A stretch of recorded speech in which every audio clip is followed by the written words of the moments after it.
Hi, I'm Allie Reynolds with Allie's Organics, and I want to show you how to install mulch in your garden.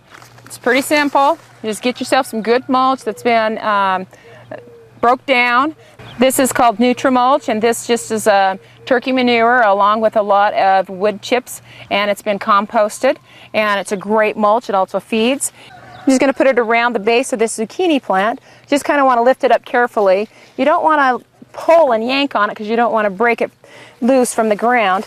Then I just kind of push it right underneath the base of this plant and then continue out around the plant. A couple of inches is good.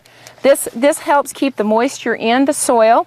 You don't have to water as often when you mulch. It also feeds the soil, and who doesn't want to not water as often, right? So just apply this all the way around.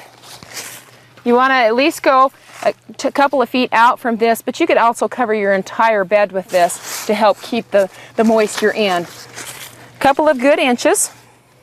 Spread it around nice and evenly. And then water this in, and then continue down the rest of your flower beds. Now you can take even the littler guys, like this one right here, and put mulch around it. We don't want to really go around right next to it because we don't want to smother it.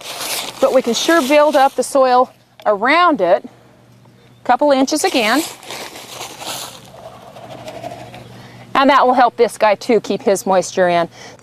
This is just a real simple way to help conserve on water and keep that plant cooler and healthier, and it also helps with the production of the plant if his roots are cooler. That's really important with a lot of your plants, is to keep the roots cooler during the heat of the summer.